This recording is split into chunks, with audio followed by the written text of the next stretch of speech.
Mon nom est Isabelle Gagnon. Bienvenue à Accès MRC. Cette semaine, je reçois Carole Richer et Geneviève Gay, membres du comité coordonnateur de l'espace citoyen de Dolbeau-Mistassini. Bonjour, mesdames. Bonjour. Vous allez bien? Bonjour. Bien, merci. Donc, l'espace citoyen. C'est un beau nom. Mais qu'est-ce que c'est, l'espace citoyen? Ça origine d'où? Je vous laisse peut-être faire un petit bout. Madame Richer, peut-être, pour l'origine. Pour l'origine. Vous êtes là depuis quand même un petit bout dans ce projet-là. Ben, donc... En fait, d'avoir un lieu où on peut se réunir gratuitement sans être obligé de consommer, c'était un peu ça le départ de tout ce projet-là. C'est qu'on était, au début, là, on était un petit groupe de personnes là, qui travaillaient plus dans le social communautaire. Et il y a eu une opportunité, en fait, avec la création du comité le comité consultatif jeunesse de Dolbeau-Mistassini. Ça a été une opportunité, en fait, ils ont repris ce projet-là. Okay. Ils ont pu financer, en fait, le réaménagement parce qu'il y avait quand même un peu d'investissement à faire parce que la bibliothèque occupait une partie de l'espace, puis tout ça. Là. Ça fait que ça a été le premier grand projet du comité consultatif, ce qui est très, très intéressant parce que quand tu formes un petit comité comme ça, puis qu'ils n'ont pas d'argent pour faire des projets, c'est pas le fun. Mm-hmm. Mais quand tu as déjà le moyen de tes ambitions, c'est vraiment le fun. Okay. Fait que, donc, je comprends que c'était une idée qui a germé parmi des personnes qui travaillaient dans la communauté, dans ce domaine-là, et qui a été repris. Il y avait déjà comme des discussions avec la gestionnaire de la bibliothèque, puis tout ça, parce qu'on rentrait un peu dans son espace vital, comme on dit. Mais je pense que c'est une belle cohabitation, finalement. Donc, l'espace, c'est logé dans la bibliothèque du secteur Dolbeau. Dans le hall, je crois, ce qui constituait le hall auparavant. Ouais, dans le hall d'entrée, plus la partie écurie. En fait, c'est l'ancienne écurie de l'hôtel, en fait, avant l'hôtel de ville. Oui. Fait que l'ancienne écurie, plus cette partie-là, qui est une deuxième salle de l'espace. C'est que ça nous fait... ça fait plus que juste le hall d'entrée, finalement. Donc, mais c'est quoi l'espace? On va faire quoi à l'espace? Bien, dans le fond, c'est un lieu de rassemblement pour tout le monde. Dans le fond, c'est pour aller lire, étudier, discuter, faire des rencontres de comité, juste aller s'asseoir. Donc, c'est libre pour tout le monde. On peut aussi faire la création d'événements parce que l'espace, dans le fond, dans les fondements, c'est vraiment une place qui est comme gérée par et pour les citoyens. Là. Fait que chaque citoyen peut faire la demande pour exposer des photos, des toiles, tout ça. Fait que, ou même créer un événement spécial. Donc, on garde un peu la vocation culturelle, si on veut, parce que cet espace-là, on va dire ce mot-là souvent, je pense, dans cette émission-là, donc était déjà, pour la plupart du temps, réservé à des expositions d'artistes locaux. Oui, c'est ça. Dans le fond, un des objectifs, c'est de faire valoir la richesse de nos artistes locaux, là, qu'il y ait un endroit qui est accessible pour la population, gratuitement, dans le fond, pour aller, consommer... c'est gratuit. N'importe qui peut y aller. C'est sûr que un artiste professionnel peut-être ne serait pas intéressé parce que c'est quand même un endroit ouvert, pas de surveillance. C'est que, tu sais, à quelque part, c'est sûr que... Mais ça donne la place, en fait, à tous ces artistes-là qui exposent, qui font des œuvres, mais qui... Et il y en a beaucoup dans la Maria-Chapdelaine, même un regroupement d'artistes et artisans, fait que c'est le fun de leur donner une place aussi. Mais c'est le fun pour les étudiants des polyvalentes aussi qui sont venus l'an dernier exposer. C'est que, dans le fond, il faut juste apprivoiser cet endroit-là qui offre 1000 possibilités, mais que, dans le fond, c'est peu connu, hein, disons-le. Non, encore peu connu. C'était notre objectif un peu aujourd'hui aussi, de le faire connaître. Mais ce qui est intéressant aussi, c'est, on dit artiste, mais pas besoin d'avoir fait mille et une choses dans le domaine pour pouvoir... Pas besoin d'un bac en art. Non, pas du tout. Là, ça peut être n'importe qui veut exposer ses dessins, ses toiles, ses photos. Fait que c'est vraiment par et pour les citoyens, là. Pas besoin d'avoir un tag artiste, absolument, tu sais. Fait que c'est ça qui est le fun aussi. Okay. Par et pour les citoyens, donc je comprends que c'est géré encore cet espace-là par un comité de citoyens dont vous faites partie. Est-ce que le comité consultatif jeunesse est encore accolé à ce projet-là? Moins. Au départ, on avait des personnes, évidemment, du comité consultatif. Là, moins, pour ne pas dire, je pense qu'il n'en reste plus, du comité consultatif original. Mais c'est bien là, que les gens se remplacent puis tout ça, parce qu'on voit que, tu sais, dans le fond, le comité n'est jamais mort. Au contraire, tu sais, plus il rentre des membres, quand un membre est intéressé à vouloir s'investir, on fait « oui, viens avec nous ». Donc, ma question, c'est qu'il y avait de la place si quelqu'un veut s'impliquer ou est intéressé ou qui ne connaît pas. Oui, puis quand on s'inscrit en tant que membre, justement, bien, on peut tout de suite mentionner l'intérêt, la volonté d'implication. Fait que on essaye d'avoir un bon roulement. On est quand même 8. On est rendu 8, là, je pense. 8 sur le comité. Intéressant. Pour être membre, est-ce que on disait que tout le monde peut fréquenter l'espace? Est-ce qu'il faut être membre pour fréquenter l'endroit? Non, pas nécessairement. On peut y aller dans les heures d'ouverture de la bibliothèque municipale. N'importe qui peut y aller.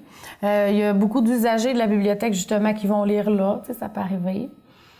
Sinon, pour être membre, en fait, il faut faire la demande. Il faut remplir un petit sondage qui est sur notre page Facebook. Signer un contrat de membre parce que ça donne accès à l'espace 7 jours sur 7 de 8 à 23 heures. Donc, on donne une clé à ce membre-là avec un dépôt de 10 $. Fait que eux, les personnes qui sont membres avec la clé peuvent fréquenter dans les heures de la bibliothèque, quand la bibliothèque est fermée, là, finalement. OK, c'est intéressant. Donc, ça, les rencontres de comité, même un endroit pour une rencontre entre amis. Oui, entre amis, aller jouer à des jeux de société, boire un café. Jaser, prendre un café. Hey, on a une cafetière à ce temps. On est rendu qu'une cafetière. Contribution volontaire. Oui, contribution volontaire. L'objectif, c'est pas de faire des sous. Nous autres, on n'est pas... c'est vraiment de laisser un endroit commun où est-ce que les gens peuvent profiter d'un bon moment, lire, c'est ça. Fait que c'est le fun aussi. Hein? C'est rassembleur de prendre un petit café. C'est ouvert depuis quoi, un an et demi peut-être? En pleine pandémie. En pleine pandémie. Quel bon moment! En pleine pandémie. C'est que, évidemment, ça fait 2 ou 3 fois qu'on reporte l'ouverture officielle en raison de toutes sortes de contraintes, en fait, parce qu'on est-tu prêt? Pas tant que ça. La cafetière, c'est niaiseux, là, mais ça fait 2 ans qu'on était sur la cafetière. Tu sais, qu'est-ce qu'on peut mettre, qu'est-ce qu'on peut pas mettre, là, la MAPAC, tu sais, la municipalité. Parce qu'il y a des règles, le COVID aussi. C'est ça, là, le COVID, tout ça. Fait que, tu sais, là, écoute, là, on se disait, tu sais, bon, c'est un peu plate, tu offres un lieu, puis il n'y a pas de... Tu sais, tu peux pas prendre un café, tu sais, c'est la petite base, là. Fait que là, il y a ça, puis là, bon, faut-tu mettre des formulaires, faut-tu mieux s'organiser. Fait que là, on est en train de mieux s'organiser. Le comité a grossi aussi. Ça fait que je pense qu'on devrait être prêt pour l'automne prochain faire un vrai lancement. On espère. Bien, on attend notre affichage extérieur. Tu sais, on est en train vraiment de voir un peu là, pour... C'est vraiment que ce soit plus clair, tout ça. Parce plus visible aussi. Il y a sûrement beaucoup de gens qui savaient même pas. On voit un peu de l'extérieur, mais de là à aller avoir la curiosité d'y aller. Ça veut dire quoi, espace citoyen? Tu sais, je veux dire, les gens, on n'est pas habitués à ces termes-là, d'une part. Puis, tu sais, des lieux ouverts comme ça n'existe à peu près pas, là. Puis, tu sais, il y a comme un petit coin coworking. Fait que tu peux même aller travailler. Oui, c'est ça, tu peux aller travailler. C'est que... C'est tout ça qui est comme à développer, puis c'est des clientèles multiples, là, fait que même au niveau des coms, ça pose quand même un enjeu. À qui est-ce qu'on s'adresse? À qui on s'adresse? Quand tu s'adresses à tout le monde, des fois, tu t'adresses à personne, fait que là, il faut cibler, puis tu sais, c'est un petit endroit, fait que tu peux pas avoir de grands événements non plus, tu sais. Mais tu sais, comme faire venir un écrivain, bien, tu sais, dans notre secteur, force est de constater que ça pourrait attirer 12 à 15 personnes. C'est parfait, tu sais, l'espace, c'est fait pour ça. Tu sais, fait qu'il faut pas se gêner de proposer des activités qui ramassent pas gros de monde. Tu sais, l'idée, c'est d'intéresser de plus en plus de gens à toutes sortes de choses. Fait que moi, je trouve que c'est le fun, ça. La petitesse de l'espace, des fois, c'est contraint, mais pour ses avantages, ça nous permet de faire des... Ça nous assure un succès. Non, mais tu sais, c'est vrai de se dire, ben tu sais, ça, peut-être que ça n'intéresse pas tant de monde présentement, mais à force de faire des événements, ben ça va piquer la curiosité. Puis, est-ce qu'il y en a eu des événements jusqu'à maintenant? Oui. Par exemple, pour donner une idée aux gens de qu'est-ce qu'il y a pu... Bien, tu sais, il y a eu Mélanie Saint-Germain qui donne un atelier de dessin. Il y a eu une résidence d'écriture avec Sébastien Gagnon. Après ça... Il y a eu Julien Gravel qui est venu, dans le fond, parler de sa démarche. Jean Désy aussi, on s'était inscrit dans une tournée là, de Jean Désy, là, qui est écrivain. Fait que, ça a été... Puis il y a eu aussi des rencontres là, avec la CDC, dans le fond, un événement organisé. Ça, c'est ça qui est intéressant. Moi, je trouve que c'est par et pour. On a une idée d'événement en tant que citoyen, mais nous, viens-t'en, organise tes choses, comment qu'on peut t'aider, puis après ça, go. C'est la personne qui va organiser son événement. Le comité, son rôle là-dedans, c'est pas d'organiser à la suggestion des gens. Ça se peut que nous, on organise des choses, mais c'est pas ça l'objectif. L'objectif, c'est que nous, on s'occupe du calendrier d'événements pour pas que ça se bouscule au portillon. Mais l'objectif, c'est pas que nous, on soit à organiser événement, exposition. C'est des gens bénévoles qui... C'est ça. Fait que, sur le comité, C'est qu'il faut juste comme faire connaître ça. Puis ce qui est bien, c'est que tu n'es pas obligé de passer par un organisme. Tu peux être un citoyen qui décide d'organiser quelque chose. Tu veux parler, partir d'une discussion sur quelque chose. C'est un beau lieu pour une conférence sur un sujet qui t'intéresse. C'est quelque chose de complètement champ gauche, des fois. Puis tu... Ah, OK. Il y a 10 personnes qui sont là.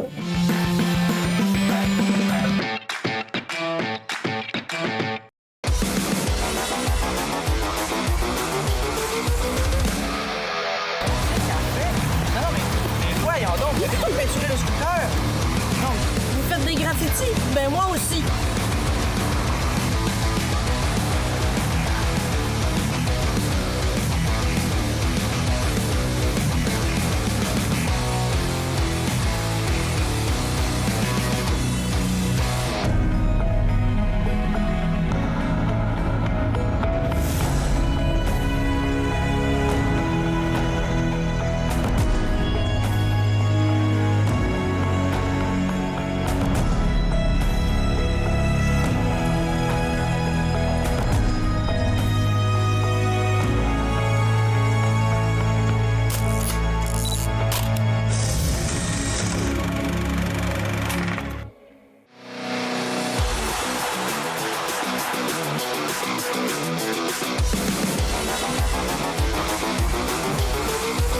T'es qui, toi?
Portrait des familles d'ici est une émission de discussion intergénérationnelle qui fait entrer en dialogue nos aînés et leur descendance. Découvrez à chaque épisode une nouvelle famille de la MRC de Maria-Chapdelaine qui échange sur son passé et raconte comment les membres ont laissé leur marque dans leur municipalité.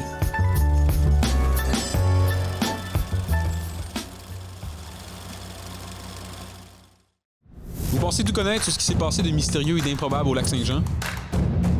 Vous aimez des histoires où la ligne entre vérité et fiction est si fine que l'on ne peut faire autrement que de tenter de trouver nous-mêmes une réponse ou une théorie qui fait du sens?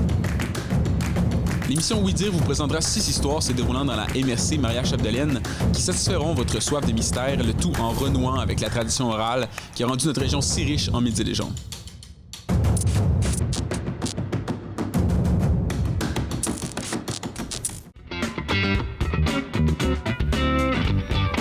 La ville de Durbeau-Mistassini ainsi que la MRC de Maria-Chapdelaine ont le plaisir de vous inviter dans sa somptueuse salle de spectacle pour vous présenter Impro en 4 coins. Un tournoi d'improvisation 2 contre 2 sur une scène incroyable. Bon match!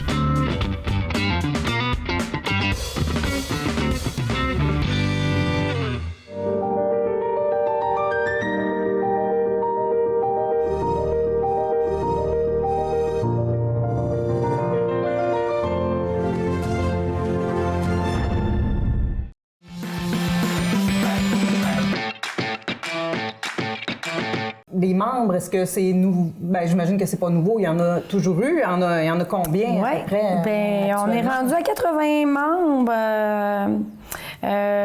aujourd'hui. 80 membres quand même. Qui ont leur clé. Là. C'est pas tous les membres qui désirent une clé. Il y en a, tu sais, qui veulent pas l'avoir parce qu'ils en ressentent pas le besoin. Puis c'est bien correct aussi, tu sais.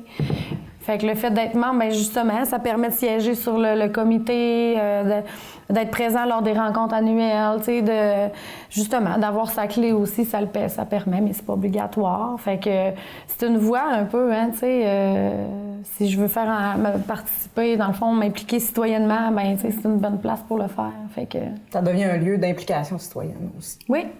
Puis tu sais, c'est un lieu aussi où il n'y a pas d'âge, là. Tu sais, fait que tu peux y aller avec tes petits-enfants, là. Pour jouer à des jeux ou pour juste... Pendant qu'ils sont à la bibliothèque. Fait que ça aussi, c'est un...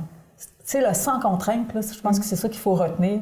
C'est un lieu où tu n'es pas obligé de consommer, ça ne te coûte rien, mais ça te fait sortir de chez vous, puis peut-être rencontrer du monde, ou en tout cas venir avec des gens que c'est nécessaire. Tu sais, des fois, on n'a pas envie de recevoir chez nous, mais on a envie de sortir, faire une sortie. Faire une petite sortie, puis tout. Ben, c'est une belle alternative, dans le fond, quand de ne pas être obligé de consommer. Tu sais, on a dans nos valeurs, j'en dirais juste une, mais l'environnement, c'est très important pour nous tous. Oui. Ça nous réunit. Puis, tu sais, ça fait partie de ça, dans notre réflexion, de dire, ben, tu sais, pourquoi on est toujours obligé de consommer quand on sort, tu sais, pour voir des gens. Ça fait que ça, c'est un élément qui nous rassemble vraiment tous. Jusqu'à maintenant, c'est quoi les je veux pas dire la catégorie de gens, mais le profil des gens qui fréquentent l'espace? Est-ce qu'on a justement de tous les genres, des plus jeunes, des gens qui vont faire du coworking, des gens qui vont prendre un café? Ça ressemble à quoi, la fréquentation? Bien, tu sais, c'est sûr qu'on a beaucoup d'utilisateurs de la bibliothèque qui se présentent là, sur place puis qui font des demandes, soit virtuelles, mais aussi là-bas, on peut en faire, la bibliothèque. C'est un peu mélangé, dans le fond. Tu sais, c'est sûr que vu qu'on n'a pas encore fait... Bien, il y a eu une ouverture officielle, mais tu sais, ça l'a refermé à cause du COVID. Donc, en tout cas, c'est pour ça qu'on tente de vraiment relancer ça puis d'aller chercher, cibler des gens parce qu'on n'a pas encore un achalandage, c'est pas toujours plein. C'est ce qu'on souhaite là, mettre en valeur. On espère que l'agenda sera plein un jour. Oui, c'est ça, tu sais. C'est comme si on y va doucement, lentement mais sûrement, vraiment. Là, mais les gens qui se présentent, on a de tous les âges. Là, c'est sûr que pour avoir une clé, ça prend 18 ans.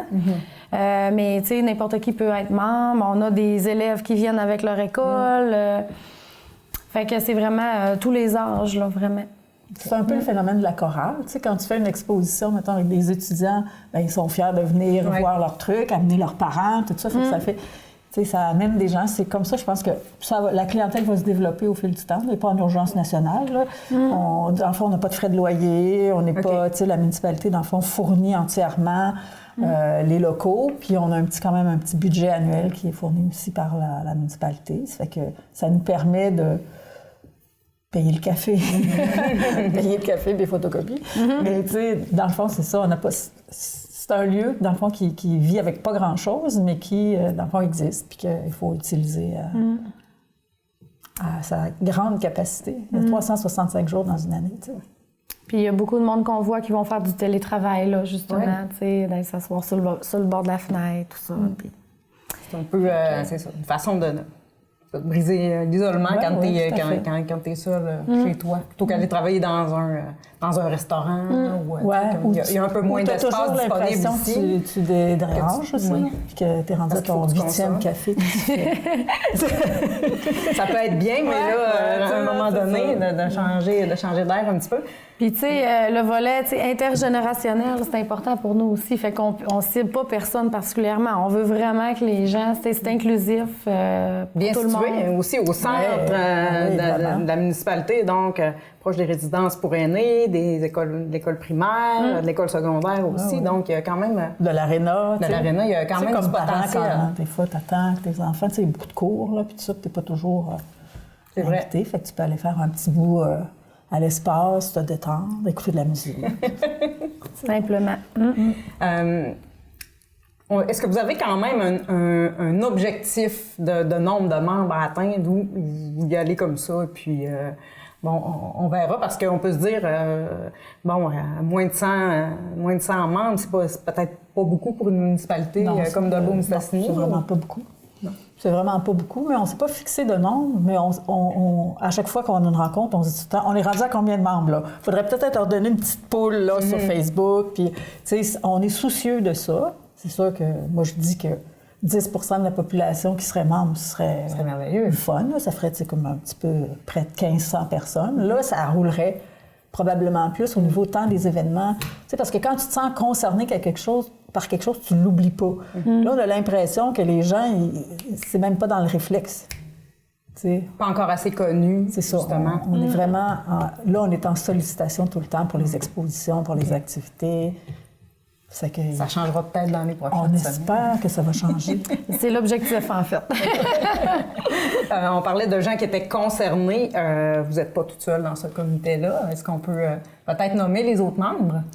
Ben oui. Là, c'est aujourd'hui. Il y a Audrey-Pierre Lavoie. Il y a Cindy Mignot qui est en congé maternité, là, mais elle va revenir. Il y a Mike Perron. Il y a... Pierre-Yves Bédard. Pierre-Yves Bédard, oui, ça fait un bon bout de temps. Là, il y a des nouvelles que je connais pas. Christina Gagnon, qui est là aussi. Puis, j'ai pas compté, là. Je sais pas si vous arrivez à 8. Non, ben là, je pense qu'il en manque 2. Marie-Soleil, son deuxième nom. Audrey-Pierre. Audrey-Pierre, on l'a. Fait qu'en tout cas, c'est tout. Parce que ça vient de changer, on a des nouveaux. Puis des fois, on a des nouveaux qui sont inscrits, mais qu'on n'a pas vus encore. Ils sont inscrits, mais ils n'ont pas eu le temps de regarder dans les réunions. Puis on ne se réunit pas tout le temps. On est beaucoup pages. Ça demande quoi? Ça demande quoi comme implication s'il y a des gens qui seraient intéressés, par exemple, à s'impliquer sur le comité? Bien, tu sais, on sépare un peu les tâches en volets, là, tu sais. Quelqu'un s'occupe un petit peu plus du budget, des activités, des expositions, des membres, des communications. Fait qu'on essaye de se disperser selon nos intérêts aussi, là, c'est sûr, là. Puis c'est ça, on est tous des bénévoles. On se rencontre à peu près une fois par mois, mais... Dans le fond, on a fixé... c'est ça. Je peux pas, là, on la remet dessus d'une semaine. On est assez souple, mais on échange quasi tous les jours sur Messenger. T'sais, on a un groupe Messenger là, du comité. Puis là, ben, quand il arrive quelque chose... Je vous ai parlé de ça, personne ne m'a répondu. Bon. Dimanche, on a fait une réunion, finalement. C'est ça. C'est ça. C'est très convivial, facile à gérer. Puis ça, je pense que ce modèle-là, un moment donné, ça va devenir la norme. On a de la misère à trouver des bénévoles sur plein d'affaires puis tout, mais quand on travaille de façon lousse comme ça, puis que tu te sens pas, là, tu sais, c'est lourd, que c'est pas ça, là. C'est vraiment quelque chose qui est très ouvert et très facile. Puis il faut que ça, tu sais, mettons, moi, je fais les procès-verbaux. Mais si je suis pas là, tu sais, ils sont tous en ligne sur le même Google Drive, puis la personne, elle continue ce que tu as écrit, puis... tu sais, c'est collaboratif. C'est collaboratif, tu sais, mais vraiment. Fait que, tu sais, ça aussi... Tu ne te sens pas coupable de manquer 2 réunions parce que, coudonc, tu as d'autres choses à l'agenda. La vie continue la roue continue de tourner, même si on n'est pas absolument indispensable. C'est pour ça que le roulement et le fun aussi, tu sais. T'amènes des nouvelles idées. Ça se peut là, qu'on reste 4-5 ans et qu'on trouve ça bien fun, mais tu sais, plus on sera de gens, je pense qu'on ne sera jamais trop. Non, c'est ça. Avec cette façon de fonctionner-là, on n'est pas restreint à être 7 ou 8 ou 10 ou 12. C'est pas un enjeu. Là. Est-ce qu'il y a, dans les prochaines semaines, des activités qui sont prévues au calendrier ou, oui, en février, en fait, on a une conférence pour la communication bienveillante parents-enfants. Donc, sur nos réseaux sociaux, là, sur Facebook, où les informations vont être partagées prochainement. Pour les expositions, on en a une par mois. On essaie d'avoir des personnes différentes à chaque mois, tout ça. Je ne l'ai pas présentement, là, mais sur Facebook, on est capable d'aller voir là, quand il se passe quelque chose, c'est sûr. Puis on n'a pas encore de calendrier officiel à partager, justement parce que, vu que c'est les citoyens, il y en arrive un, puis là, on le prend, ça dépend vraiment. Là, on est flexible. Ça bouge beaucoup. Oui, ça bouge beaucoup. C'est ça. On peut peut-être appeler, en terminant, la façon dont les gens peuvent s'inscrire comme membre. C'est ce qu'on souhaite, donc, comme membre. Et puis... il y a deux façons. En fait, on peut se présenter directement dans les locaux de l'espace. Il y a des formulaires qui sont disponibles pour remplir version papier. Puis on peut aller les porter. On travaille en collaboration avec les employés de la bibliothèque. Fait que eux sont là pour prendre la demande puis nous l'envoyer par la suite. Sinon, via notre page page Facebook, mais juste de suivre le lien, c'est un petit sondage, remplir ses informations, tout ça. Puis ensuite, un courriel est envoyé, puis tout est écrit. Fait que ces deux façons-là pour devenir membre. Pour s'impliquer, juste cocher « je veux m'impliquer ». Moi, je le regarde attentivement, je mets ça dans... précieusement, on les garde. Puis c'est ça, simplement. Mais Madame, merci beaucoup de votre présence aujourd'hui. Donc, on vous invite à aller voir la page Facebook de l'Espace. Ça se nomme l'Espace, la page Facebook. Simplement l'Espace citoyen. Donc, la page Facebook de l'Espace citoyen. Moi, je vous donne rendez-vous la semaine prochaine et je vous rappelle en terminant que nos épisodes sont disponibles aussi en version balado. Merci, à la semaine prochaine.